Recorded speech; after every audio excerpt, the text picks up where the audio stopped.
Bonsoir Monsieur le Président, Madame la Ministre, bonsoir à tous et toutes.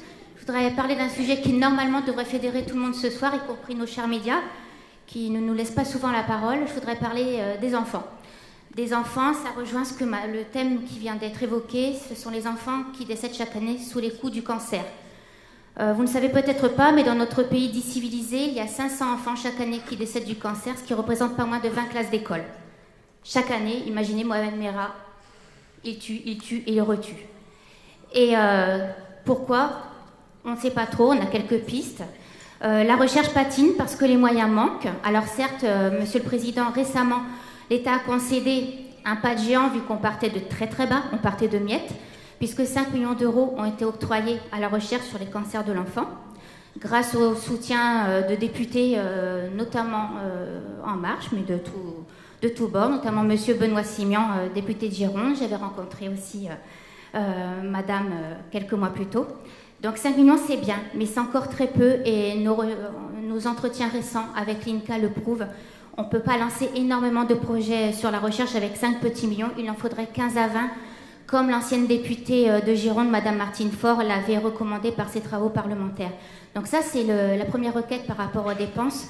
Je pense qu'il est vraiment nécessaire et vital qu'un pays comme la France s'intéresse à l'avenir de ses enfants, puisqu'il y a 14 millions d'enfants en France, et aucun, je dis bien aucun, personne ici n'est à l'abri un jour de voir sa famille détruite comme la mienne. Moi, j'ai perdu ma fille il y a 8 ans. Si elle était diagnostiquée aujourd'hui, elle aurait aussi peu de chances de s'en sortir. Je ne vous dis pas les dégâts que c'est psychologiquement pour les familles, pour les amis, pour les parents, les petits-enfants, les camarades. Et on n'a pas moyen aujourd'hui de se dire qu'est-ce que j'ai fait qui aurait pu éviter cela. On ne sait pas. Ça, c'est le premier point, c'est la recherche. Il y a d'autres choses par rapport aux familles d'enfants malades de maladies rares ou de cancer. C'est au niveau du capital décès. Je vais parler d'un sujet, voilà. Il y a 500 enfants chaque année qui repartent dans un petit cercueil. Et il y a un capital décès public qui existe quand on perd un conjoint, de l'ordre de 3 415 €. Et malheureusement, aujourd'hui, quand on perd son enfant, c'est la double peine. On n'a rien. En tant que présidente d'association, je suis désolée, je ne me suis pas présentée, je suis Corinne Védrenne de l'association Eva pour la vie. Il ne se passe pas une semaine sans que je fasse un chèque pour aider une famille ou une assistante sociale qui nous interpelle parce que beaucoup de familles ont honte, faire un chèque pour qu'un petit enfant ait au moins une sépulture décente. Donc ça serait bien que ce capital décès public de 3 415 € soit étendu aussi à un enfant, à la perte d'un enfant. Autre chose, les cagnottes litchi, etc. se multiplient de la part de parents qui veulent tenter des traitements à l'étranger, traitements qui ne sont pas du charlatanisme, mais qui peuvent donner une voie curative à l'enfant. Il y en a notamment au Mexique. Ce n'est pas du tout pris en charge en France, alors qu'en Allemagne et en Italie, ça l'est. Et de ce fait, et ben voilà, il y a des familles qui s'endettent ou qui lancent des cagnottes. Nous, pareil, les associations, on aide comme on peut, mais ça ne suffit pas du tout. Donc il faudrait pouvoir aider ces parents.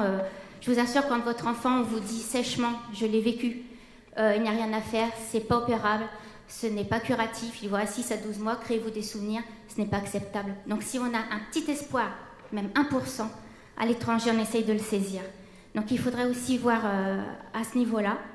Et également au niveau de la prise en charge des enfants, que ce soit humain ou au niveau des traitements dans les hôpitaux. Il n'est pas le même partout. J'ai vu des choses ici dans le service oncologie pédiatrique de Bordeaux-Pellegrin que je ne souhaite à personne. Il paraît que ça s'est un petit peu arrangé au niveau humain.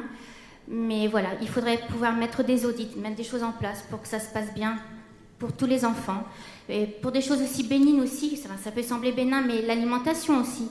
Si vous voyez ce qu'on sert aux enfants dans certains hôpitaux, on dit toujours l'alimentation c'est la santé, hein. Quand on est malade, récupérer par un plat consistant, etc., c'est très important. Mais malheureusement, ce n'est pas le cas dans beaucoup d'hôpitaux. Donc je pense que ça aussi, c'est très facile à mettre en place. Des menus qui soient adaptés à la pathologie des enfants, à leurs allergies, etc., pour qu'ils puissent se rebooster à ce niveau-là. Donc voilà, il y a 4 pistes avec lesquelles j'aimerais qu'on puisse discuter, j'aimerais qu'on puisse voir prochainement. J'ai tout un dossier pour vous ici. J'ai également, non pas un pendentif, mais un petit nounours à vous offrir, ainsi qu'à Madame Chiappa, qui connaît notre association via Maman Travail. Madame Macron a déjà un nounours. Ça lui en fera 2, il se sentira moins seul. Voilà. Merci beaucoup de votre attention.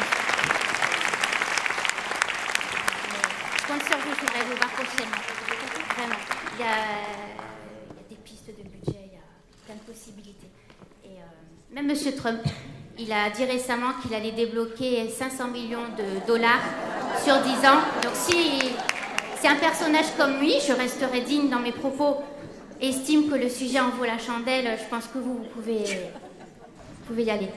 Vraiment. Et on a vraiment des pistes à vous proposer. Je vous remets un dossier avec des choses, des lettres. Ça, c'était mes petites notes.